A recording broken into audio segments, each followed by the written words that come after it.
Morning, guys. Mark Ferrasci, Protect Dog Training, and Marco. So as we start to build these guys and go through the process, I just got Marco back last week. Like I said, he was with the other guy for a couple of weeks. The other guy wound him up and got him really doing good with the luring and then the fast, little snappy little stuff, right?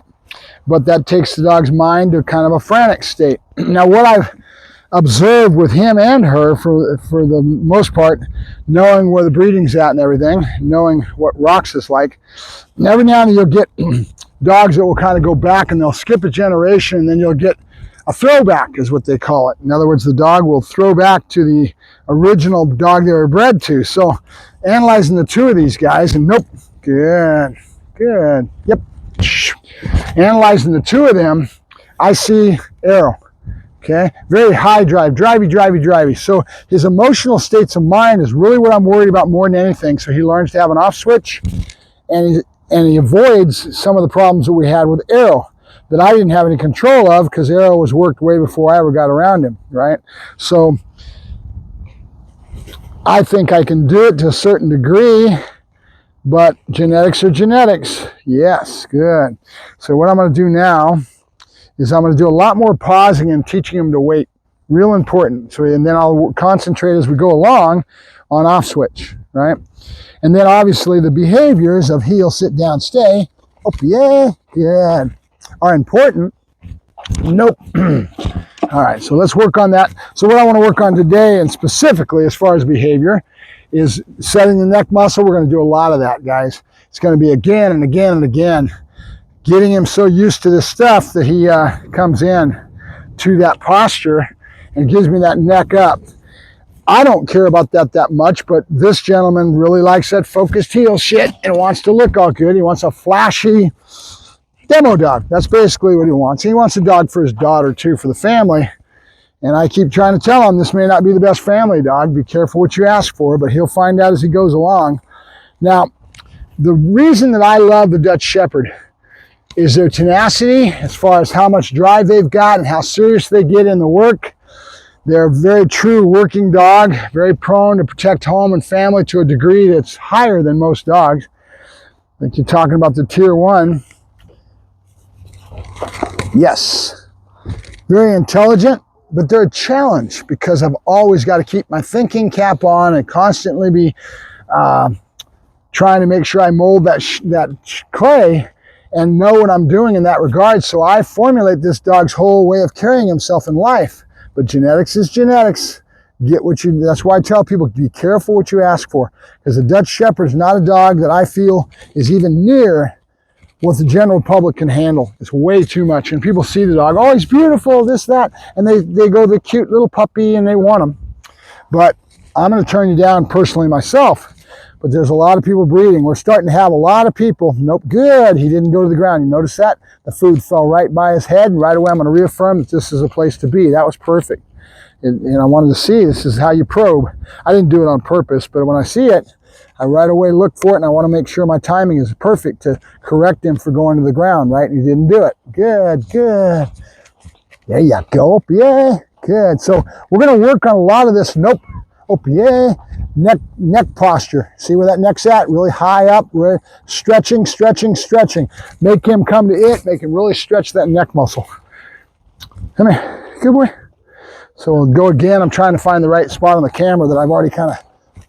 Yes. Good boy. Good. There you go. Good boy. Good. And he's getting used to pattern routine. This is their breakfast because I'm feeding their breakfast right out of my hand with both dogs. Jessie does not have the same drive states. She's a thinker. She reminds me of Rocks. Back to that throwback. She's got the same structure, same beautiful shape in her body and everything else. She's exactly what the doctor ordered because she's what I wanted. I wanted to replace Rocks as far as a breeding female because Rocks is no longer going to be bred.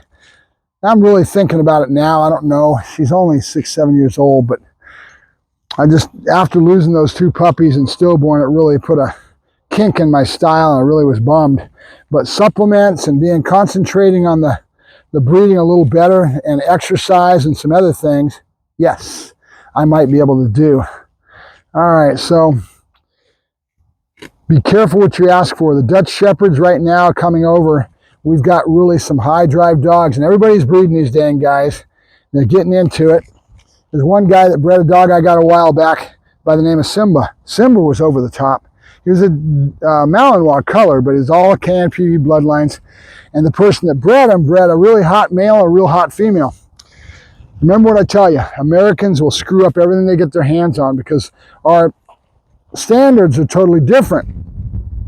Over in Europe, they've got, like David Reavers told me, why are they better over in Europe with their bloodlines and genetics? Depth. 200 years, father to son, passing their whole breeding programs back to the other person. They've got sometimes 3 generations that have been, no, good, yes, good, that have been doing their thing, training and doing the KNPV and doing all that. They've got a lot of depth in their knowledge with their bloodlines and stuff. Yes, good.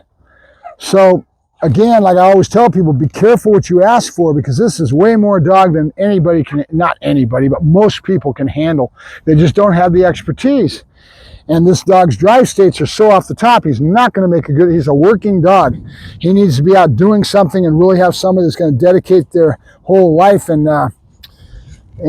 behavior into sport, whatever it may be, and have a lifestyle in regards to that. And most people don't have that, Americans especially, because they think they do. They think they're what they want. Then they get it, 6 months, 8 months goes by, and they realize the dog's they're way overmatched by the dog, and the dog is the only one that's going to suffer, believe me, okay? And I'm afraid of the breed overall. There's one guy, well, there's a few of them out there breeding the heck out of these guys, and when you have that many puppies on the ground, you're going to have the tendency to go ahead and make decisions based on you need to get rid of the puppies, you need to place them. And so, what's your agenda? Are you after money? Are you these things? Sometimes you may talk to me and you may not tell me the truth, reality and truth. We all got to survive, and we're doing it for a reason. I do it. I breed because I want to take 1 or 2 dogs out of each litter and raise the dog in training so that this is what I love to play with. And I don't need 6 of them out of 10. I can only need 1 or 2. Yes. And then raise them old enough. Yep, good. There you go. Good. Now he looked down, but right away my timing was right with the negative marker. He's doing good with this. Good. So now I'm going to take him in between my legs. Hey, good. Nope, nope. Here. Ah, good boy. Good. Yes, good boy. Good. There you go. Good. There you go. Now the neck's not where I want it, but I don't care. I care about the movement that I made. So he learns that he's going to go to the center, right? And then I can concentrate. Once he understands that and does it on a regular basis, then I can start working on where is his head, where is his neck, which is way up here, because we want to get that focused heel. So I'm going to keep working on this. Oh, yeah, good boy, good. And I shouldn't give him the same thing, center or something else, maybe as a command, because I'm going to flip him out, like you see me doing with Joker or some of my other dogs, and I'll take him and put him back to my side here. Like, good boy, good, good. There you go. Timing was perfect on that one. Timing's what the key is. Right as the food fell down, he saw the movement. Right away, I told him this is the right answer. Right, it's here. You want it, it's going to be here. And then there's a negative marker when he goes to the ground. All right, good, good. Marco. Up, yeah. Good boy. So flipping out and backing around, right? And go right back to that same pattern set that the owner went to, which was all fast, right? A lot of spin, spin. Yes, good boy, good. There you go. Good boy, good. Okay, good boy, good. And since this is his prolific, what the hell the word is, his tendency to want to do this kind of thing, and he's got the drive state to do it, go with it. Go with what he's got to give you. Genetics. You can't force genetics. You either have it or you don't. So we're always talking about it for a reason. All right, good boy, good, good. Good boy, good, good. Now the reason I'm keeping my hand on his nose, the other day I noticed when I did my park routine that I was talking to you guys, I was yakking, and the dog started double hopping. Well, if I create this and keep my hand to his nose and make him keep reaching for it, he can't hop when my hand is kind of capping it, right? So that's what I saw the other day on that film. A lot of times when I'm doing these films, I go back and I watch them. It tells me some things. Good. Through. Good boy, through. Come here, hey, here. Yes, good boy, good. He's got to learn that second hand is there. He's so into following hand and motion. Good. Good, good. He was biting with his teeth. When I said, he right away started licking. I'm trying to teach him that's what I want, right? I want the licking. I don't want your teeth. He's heavy on the hands already because of his dry states. So I've got to start concentrating on trying to get the dog not to do that behavior. And don't forget about it. Otherwise, he's going to be a terror with his teeth. Good boy. Good boy. Good. Up, yeah. Yes. Good boy. Good. Yes. Good. Yes, good. Keep his attention with me for longer. Patience. Yes, learning to wait. Nope. Good, good. Yes, good boy, good. Nope, nope. Yes, good boy. So we can play the same game that you saw me doing out in front. There's a helicopter going by, and he hears that thump, thump, thump now, and he doesn't know what it is, so he keeps gazing. Good boy. Good dog. Be a lot of them out here. The law enforcement's going to be up in the air, keeping an eye on things as the holidays come in. So there'll be a lot of helicopters coming over the top of us. We got the 138 freeway. They got Palmdale out here, and you got the 15 freeway, and the 138 goes all the way down the hill.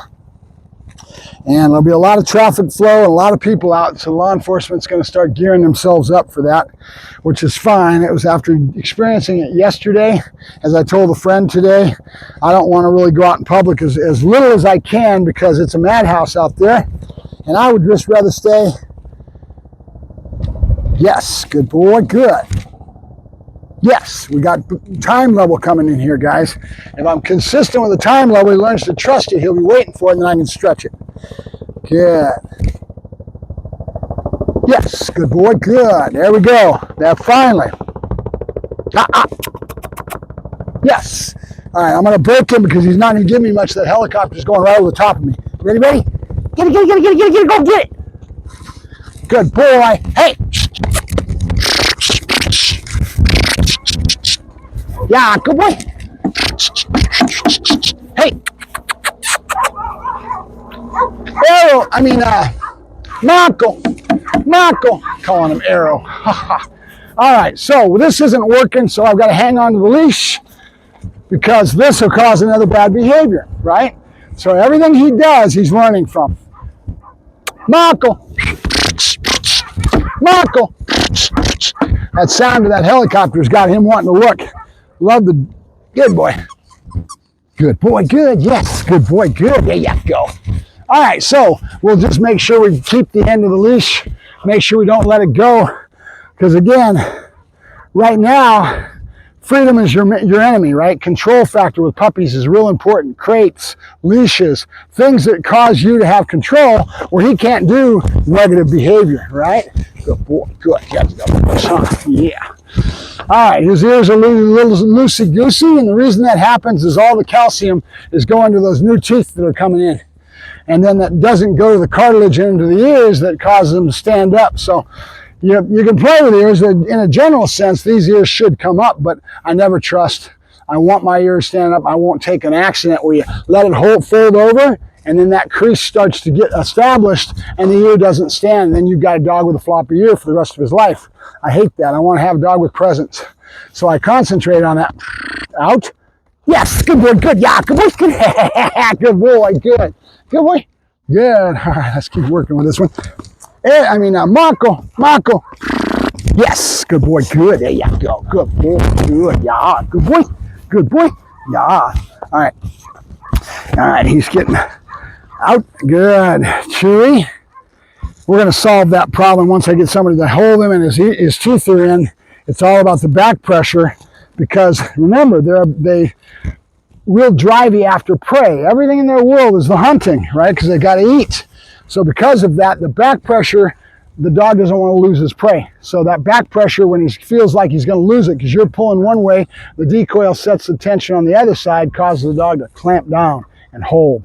And that's what we want. And that's all about timing. Just like you saw me timing with this food, dropping to the ground, it's the same thing. Good. All right, now vocabulary. At this age, very important. Everything we do, you want to get a drink, you want to go bye-bye. Hup. Right now, all right, done is about done. Good. Taking it away, saying the word done. After a while, this sets in with context in what you're doing. Good boy. Good. Yeah, yeah, yeah. Good boy. All right, we're done. We're done. Good. We're done. Good. That's my boy. All right, let's go. Yay. All right, so, and what you saw there was a lot of bonding with me and just having a good time, praising the dog and letting him chew on his toys and having fun with the obedience. And if you notice it, the fun part of it, the play, meshes into the other stuff, and after a while, he thinks of that as the same. Where, in other words, enjoyment is it's not something he doesn't enjoy. And with the drives, he'll take off, and you're just harnessing. Yes. See you. Come on. See, your owner sees your ears. Come on. Look at those ears. A little bit wobbly on that right one where it's bending in. It may not correct. You may always have that look.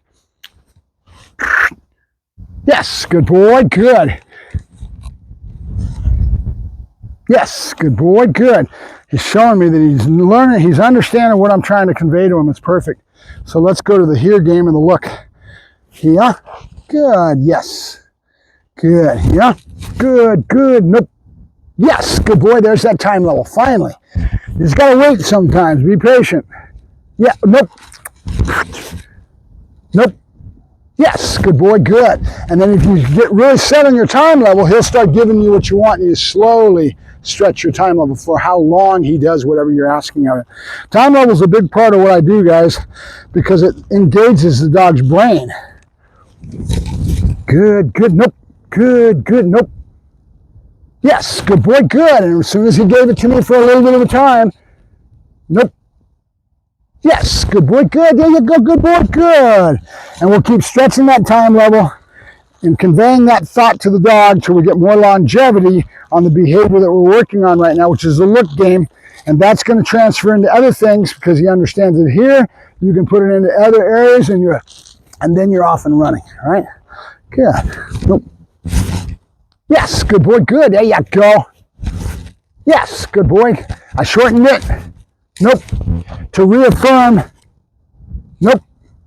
Yes, that he's not supposed to track the hands when I move out. And then we're not even moving yet. It's going to get into being a helicopter out here, right? Good, good. Yeah. Now, we want a nice tight. You'll see some trainers that'll actually have the head right on the crotch and the dog leaning up against you.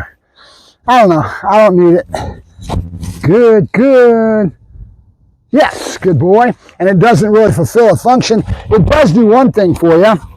It allows you to get him so tight that he's going to have a good front. Yes, and if it fades as far as where his position is, and if it fades because you were so insistent on that at the very beginning, you're going to have he's not going to be out here. See my point? He's going to be here, right? And a lot of times, it's what happens is we allow these behaviors to fade that we worked so hard in the beginning, and we don't keep it up because we move to other things in the training. Yes, good boy, good. There you go, good boy. Good, good, nope. Good, good, nope. Yes, good boy. So, good boy, we're done. We're done. Yep, we're done. You ate it all, buddy. It's all gone. Got a little bit more in the bowl to take you back to feed you when we get back home. And then you're on chicken and rice for the next few days because you're getting loosey-goosey moving into that Purina Pro plan. Good boy. A lot of you are aware of the fact that Victor, the dog food, got taken off the market for salmonella. So we're all out there looking for the next food, or what are we going to transfer our food, or what are we going to wean our food into? That's what I was doing yesterday, dealing with the madhouse out there. I was concentrating. I think I'm just going to move to Purina Pro plan for now until I figure something else out. Nope. Good. There you go. Good boy. Good. There you go. Good boy. Good. Now, I'm doing all this negative marker when he goes to the ground for this food. When he's working with me, he's got to know I'm the bank of boo-boo.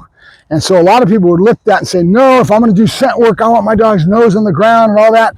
It's contextual, guys. So what I can do is start another command, find it. That's you see me doing with my hot dogs down at Home Depot, where I'll put the food, I'll put a hot dog down, he finds it. He's following my movement of my hand. Find it is putting the nose to the ground. And now that command comes into play, and find it means put your nose to the ground and start searching it out because it's out there. Go find that piece of food. And that's where your searching starts coming in, with me anyway, okay? 1,001 ways to skin a cat. Good dog. Good. Good dog. Good dog. Cushion. Good. And I'm out of food. That's the last piece. Good. All right, so we've got our set. I've got something to work with now. I get to my good duration marker and everything else. He's understanding. So now we can keep doing it, reaffirm it, and then grow the dog, right? He's finally to that next level. What was that? Meaning the dog's age and how young he is and so flighty with being a young puppy was not there yet. And this guy's brain does that anyway because he was doing a lot of speed games, which caused the dog's brain to be frantic. So now he's learning to wait, learning to pay attention, and we'll keep growing that. Very important with him because of his drive states being so high. He needs to learn to relax. He needs to learn to take his energy levels to one of calm, right? Because I'm worried about him because he reminds me of Arrow. Where's all that energy going to go if I don't do things right, mold it, shape it? He's going to get so hyped that's going to redirect into other areas, right? Coming back on the handler, all this stuff. Because I'm telling you, this is the genetics. His grandfather was Arrow. Yeah, good dog. And Arrow was all that and then some, and you wouldn't believe how smart they were and how smart they are. Arrow had all kinds of things he did. Good dog, good. Nope, nope, no, good. Nope, we're done. Come on. Let me turn off this camera. All right, guys, have a good Thanksgiving. We're getting closer. Good dog. Me and God are going to stay out here and avoid the rat race. Talk to you later.